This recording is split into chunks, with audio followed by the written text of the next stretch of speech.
Hey, this is Andrew Stewart-Jones. I play Crispus Allen on Gotham, and you are listening to Gotham TV Podcast.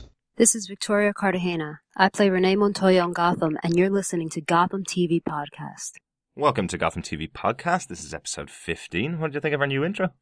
The new intro is brilliant. It's so cool. Thank you so much to Victoria Cartagena and Andrew Stewart-Jones for doing that for us. It's really, really cool. Thank you. We're delighted. We've been working on this for a couple of months. This is our episode 15 of our podcast, which is our interview with Victoria Cartagena and Andrew Stewart-Jones, who play Renee Montoya and Crispus Allen, respectively, on the upcoming show Gotham. Delighted to have you guys join us for this one. We're really happy. I'm Derek, one of your hosts for this show. And I'm John, your other host. And of course, we're the unofficial podcast of the upcoming TV show Gotham and the DC Connected Universe. Yeah, I got a bit too excited and forgot to say that at the start. That's understandable. So and it's not that far off now. It's like less than 2 weeks almost. Yeah, absolutely, yeah. Getting very excited now. I'm very excited. Closing in. Yeah. We got a bit of news to start off our podcast as usual, and then we'll get to the interview in a couple of minutes. Off to the news.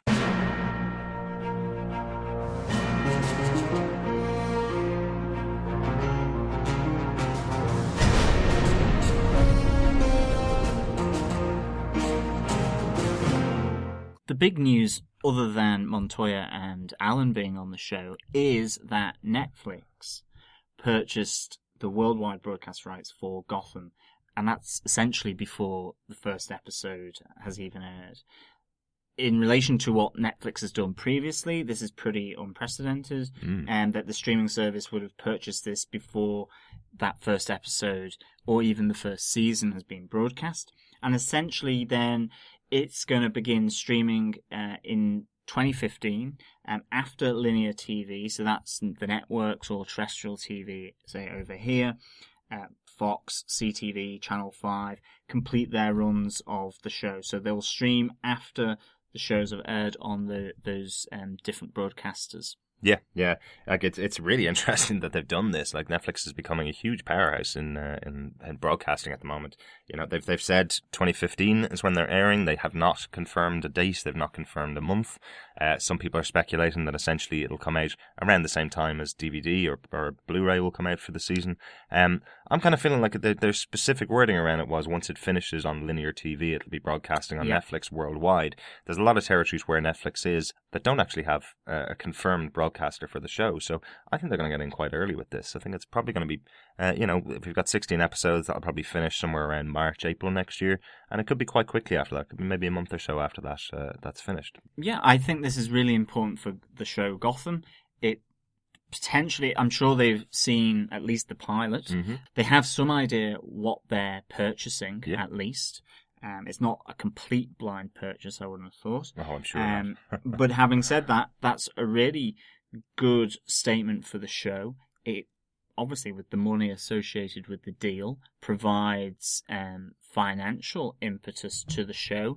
Certainly, if it gets to season 2, it helps with just general production values, what they can do, what they may even think or attempt to do. So that's really good. And I would think that this could also be a game changer for TV in general. Yeah, absolutely. Like it's phenomenal what Netflix have been doing. I think people were really surprised at shows like House of Cards and Orange is the New Black, how quickly those are getting a full season of that in one day. People have really enjoyed that kind of way of streaming their shows. And they're good shows as well. I mean, it's quality shows. Yeah. So that's always good because it then becomes a quality product. Absolutely. And the bigger news here, which is sitting in the background, is that now Netflix has the 4 Marvel shows, one premiering next year, which is Daredevil, and they're also going to have Gotham, a DC show. So it looks like Marvel and DC are now at home on Netflix together, which is really interesting. Yeah.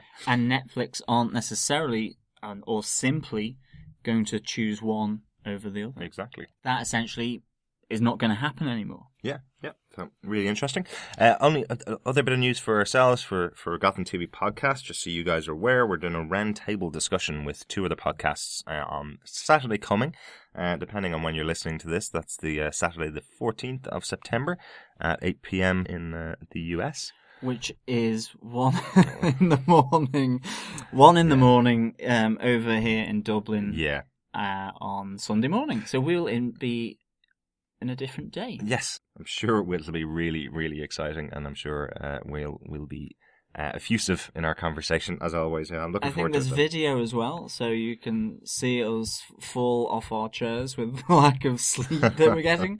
But I'm sure that it will be a really good roundtable discussion, and that's going to be ourselves joined by Before the Bat and Legends of Gotham. Yeah, and we'll be having our pre-season 1 discussion, so should be really interesting. Really looking forward to it. And then in other DC Connected Universe news, we still need to try and change that. That's pretty good. The Rock has finally confirmed now that he is going to play the role of supervillain Black Adam, Shazam's sort of nemesis and the anti-hero Black Adam. Yeah. So there's no confirmation of what movie he's going to appear in or what TV. Well, obviously not a TV show considering it's The Rock, but he's not. There's no confirmation of what movie that he's going to be in. I'm sure we'll be hearing it very soon. He could be in the Justice League. Potentially, he could be in Batman vs Superman, who knows? Or a standalone Shazam movie with himself in there. Yeah. So, but it's a big name. Will it be one movie? Will it be a number of the movies that he's signing up to a number of them? We don't know yet, but potentially The Rock could be playing in just a single film, or it could be in a number of different films where they might actually chart some serial look over the course of different films of an anti-hero or a villain in a sense. Yeah, no, really interesting. Excited to see after all these months of The Rock teasing it. It's pretty fun that he's going to be playing the bad guy in the movie. Yeah, really good. So we've discussed the character Jim Corrigan previously on our podcasts, but we've also discussed the character Jim Corrigan, who's coming up on the TV show Constantine. We've heard today that Dublin actor Emmett Scanlon has been hired to play Detective Jim Corrigan on the show, and we have a little correction to our previous discussions about Jim Corrigan. It's pretty likely that this Jim Corrigan is actually going to be based on a character also called Jim Corrigan, who was host to a cosmic entity called the Spectre in the 1940s comic books. It's quite interesting. It's apparently the two characters have no connection specifically ever called out in the comic books, but Jim Corrigan is a detective, works in New Orleans, and he's the host for this character, the Spectre, essentially. So it's still a possibility there's a crossover. I take back my boo then. Yeah, he's a good cop. Yeah, originally. And interestingly enough, one of the links, even though it's not direct with the comics, is that Crispus Allen also became the Spectre as well. Yep, interesting. We're not going to go into more detail there, just in case we spoil anything in the stories for you. No, but there is a mighty web that is woven in the DC universe. So certainly hard to keep track of sometimes. Yeah, we're looking forward to seeing what Emmett Scanlon does for the role. We're certainly excited for Constantine just as much as for Gotham, maybe slightly less, but nonetheless we're looking forward very much to this DC property as well coming to the TV. Just as a reminder, the competition to win the Penguin poster art by Matthew J. Fletcher is starting to come to a close, and the winner will be chosen on our podcast that looks at the first episode of Gotham.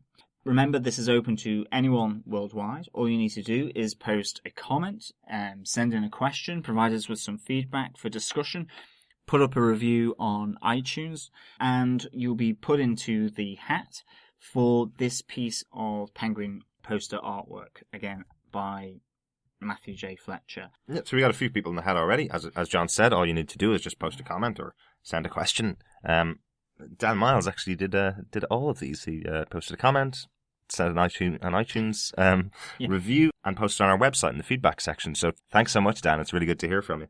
What he said essentially on our Facebook page, just wanted to bring this comment in for discussion, I suppose. So he started with the first episode last Monday, and he's up to the middle of the Dark Knight Rises review, which is 9 episodes, I think. So he's probably listened to that is 20 hours or so of our 20 hours or so of our coverage. That's pretty good going, definitely. Yeah. Well done. I can see why you probably paused after that amount of time with our dulcet tones, I'm sure. What he said is that the last comic that he's read was The Killing Joke, which is a fantastic comic. He said he's seen all the movies, but you guys have gotten me re-interested in getting into comics again. Where would you recommend me jumping back in? spoilers for him for our later podcasts, but we definitely would say that Gotham Central is essential reading, certainly if there's an interest in the TV show as well. Absolutely. But standalone, they are really good comics and a great collection of different story arcs and character development of people in the GCPD. It's really good, as you'll probably find out from our podcasts. And then certainly the new Scott Snyder and Greg Capullo Batman comics that are out, the new 52, are excellent series of comics, and certainly the story A Court of Owls is really worth checking out. Yeah, absolutely. A couple of the Batman stories, if you like The Killing Joke, which was a Joker story, quite clearly by the name. One of my favourites definitely is The Long Halloween, which forms some of the basis of The Dark Knight and some of the characters in there. Dark Victory is another fantastic Batman story if you're more into Batman. And Hush as well is another really good Batman story arc as well, by Jeff Loeb and Tim Sale. So a really good collection of comics done by the writer and artist Jeff Loeb, Tim Sale. Yeah, really, really good. The one I'm reading this week at the moment is I'm going backwards in time from Gotham Central and actually reading Officer Dan, which also features characters from Gotham Central, a lot of the different characters from Gotham Central, and is also written by Greg Rucka. Really enjoying it, but very different. And with the artwork, I don't think the characters are quite as fleshed out as they are in Gotham Central, obviously. So some of the characters, particularly Stacy, the intern, I think I said to you, the artwork for her, she looks like a punk kid in Officer Dan, and she's just such a sweet little character in Gotham Central. You know, it's a very different look for her. Yeah, a big change in style from kind of zingy sort of punk to a bit more toned down in Gotham Central. Definitely. So something happened to poor old Stacy along the way, I think. Aye, absolutely. So thanks very much, Dan, for your feedback. Thanks, Dan. As always, anybody listening, you can email us in at gothamtvpodcast@gmail.com. You can get us on Facebook, Twitter, Google+, obviously. You can also... Yeah. All on the handle Gotham TV Podcast. Please leave a comment, leave some feedback, and also you can leave a review on iTunes or Stitcher and any other podcatcher. Yeah, absolutely. And obviously, very short time going into the end of the Penguin poster competition. So get in your feedback now. Excellent. So I think it might be on to our interview.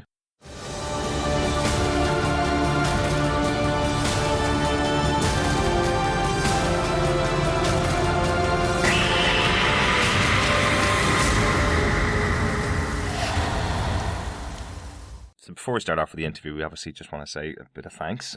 Certainly, yeah. Yeah. Firstly to Amy over at Channel 5 and Holly, Mark and Stephen at Warner Brothers for making this happen, really. Without them, we definitely wouldn't have gotten this far. Yeah, thank you so much for oiling the wheels of the interview. It's really nice of you to do this, and we're really appreciative. Yeah, absolutely. And obviously to Victoria Cartagena and Andrew Stewart-Jones, who've been a pleasure to deal with. They've been really, really good. Exactly. They really, it's a busy period of time. They're still filming. The premiere is coming up in New York, as well as the first release on Fox Networks on the 22nd of September. So for them to give over some time to write down their answers to our questions, and also to record this audio that you're going to hear now in response to our questions, is so generous of them, and we can't thank them enough. Yeah, absolutely. So we sent our questions out to Victoria Cartagena and Andrew Stewart-Jones, and they replied back with written answers to our questions and also provided audio. Well, if it isn't Montoya and Allen, Major Crimes Unit. Any leads? Just getting started. I'll be straight. You want us to take it off your hands? Come on, Bullock. You know you're scared of this case. What drew you to audition for a role in the upcoming Batman prequel series Gotham? Did you have much exposure to previous incarnations of this universe, such as the movies, comics, or TV shows? When I got the call for the audition, there was no script. There were only dummy sides. However, I was aware that it had something to do with Batman's Gotham, and because I'd been a fan all my life, I I certainly wanted a chance to be a part of the show because I grew up watching the Batman reruns with Adam West and seeing all the Batman films, from the 80s, 90s up until, the Nolan films. I've seen them all in the theater. So I was definitely familiar and excited to even audition for it. Honestly, the audition was one of a bunch on Valentine's Day this year, and I was just trying to get through the day. At the time, I had no idea what I was going to get involved in, and also the role was a possible recurring, so, all that, though that is wonderful, I was already auditioning for a series regulars role, so this really wasn't high on the list. And I should add that the folks behind Gotham were very secretive and sneaky. I mean, I had no idea exactly what I was rooting for. You've been cast in the roles of Renee Montoya and Crispus Allen, detectives in the Gotham City Police Department. What qualities of the characters of Montoya and Allen drew you to their characters? I love that she's passionate and fiercely loyal, and I'm really drawn to what a badass she is, because she certainly has a swagger that I don't, and so that's fun to play. And, she works with some really tough guys, but she can hang with the best of them, and as an actor, I appreciate that she's flawed. She's strong and intelligent, but at the same time, she's quick to anger, and it sometimes clouds her judgment. So she's tough but vulnerable too, and that's always interesting to play. Without a doubt, his moral compass would always be his outstanding quality. In a world so dark and corrupt, Allen has his eye on the right way to do things, and I love that. This is the first screen outing for Renee Montoya. She's known in the comics to have a complex and interesting backstory in both her professional and private life. Will we see any of these complexities play out in the TV series? So I don't know what's going to happen in the future, but the episodes that we have shot, you'll definitely get a glimpse into the complex relationships, for sure. This is also the first screen outing for Crispus Allen. He is known in the comics to be fiercely loyal to his friends, but doesn't suffer fools lightly. Will we see any of these strong character traits play out in the TV series? Well, Rob Brown played a GCPD officer by the name of Allen in The Dark Knight Rises, just FYI.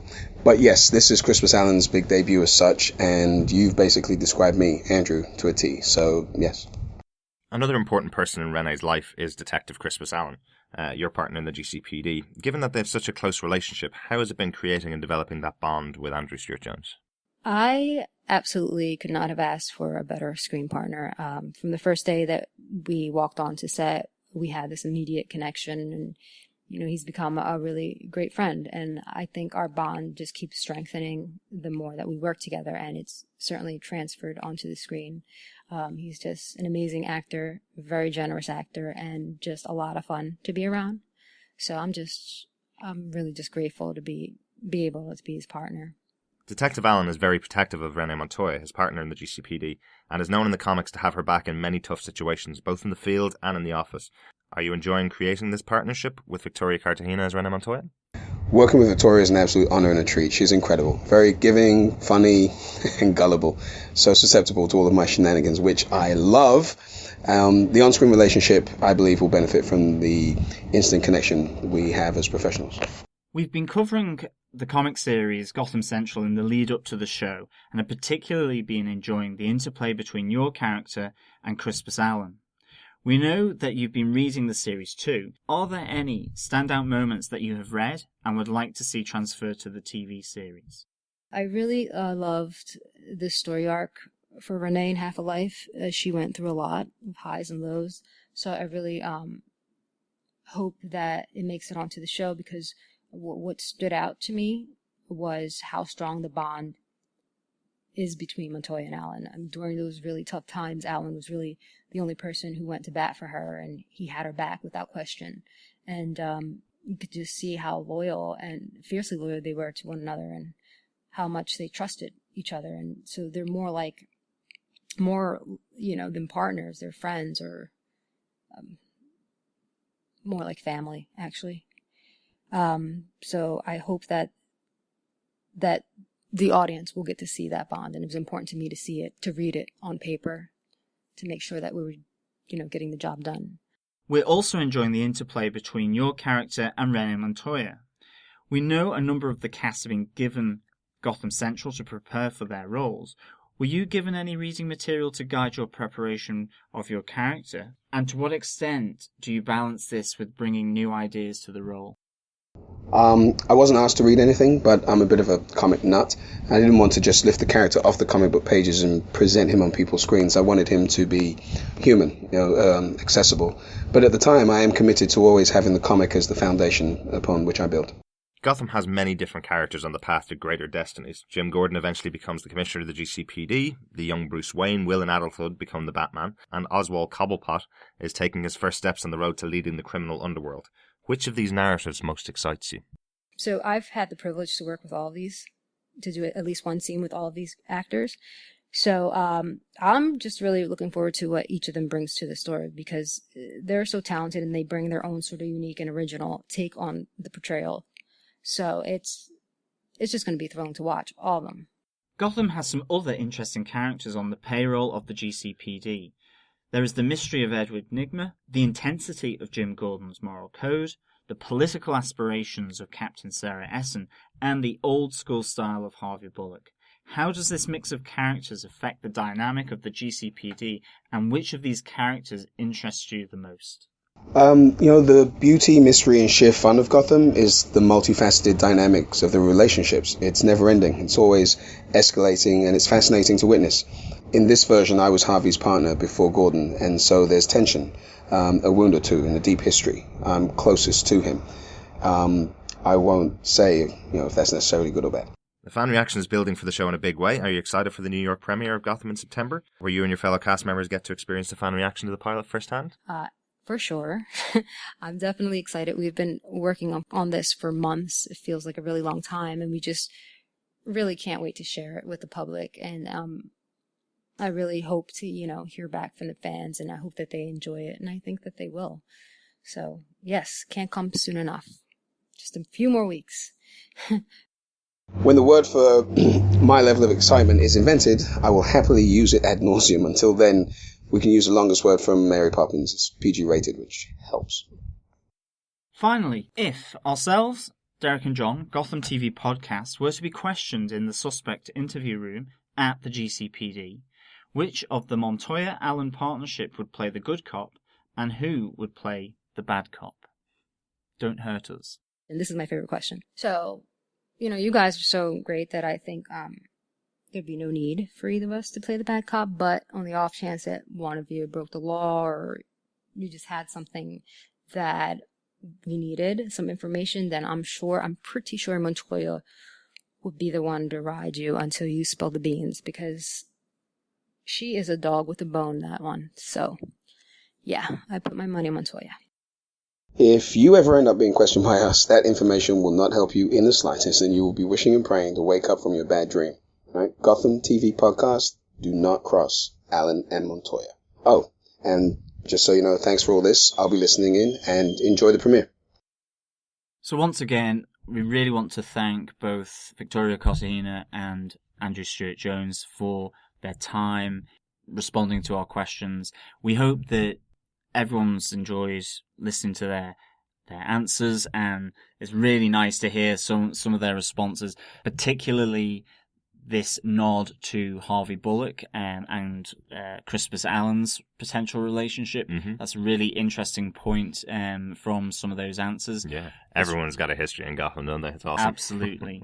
It's great to hear that the two of them have a good off-screen relationship, just as much as they're going to have a real kick-ass, top-notch on-screen partnership. That's really interesting to hear. Yeah. Really keen on seeing as well these complexities of Renee Montoya. They're either, hinted at, or they play a part in some of the stories and interpersonal relationships on the show. Yeah, there's no doubt in my mind after that interview with Victoria that she knows exactly who Renee Montoya is as a character. It sounds like it's going to be brilliant, and I love love just understanding what we're going to see next. It's brilliant. They obviously cast Andrew Stewart-Jones really well if he has some of the similar character traits of Crispus Allen. So definitely, I think we'll be really scared in the interrogation. So next up is our roundtable discussion for our thoughts on season 1 with two of the other podcasts. Check out our website for details on that. We'll give you how to get onto the podcast and see it being recorded live on Google Plus or Google Hangouts. And also that will obviously appear in our next podcast. Thanks for joining us. You can get in contact with us with any questions or any recommendations who to interview next. Just email us at Gotham TV Podcast at gmail.com. Follow us on Twitter.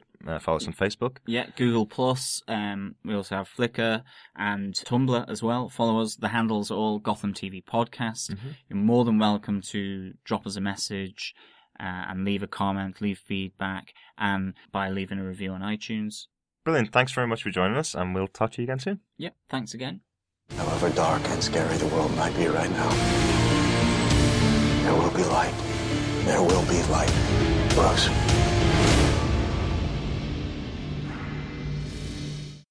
Gotham TV Podcast. Do not cross Allen and Montoya.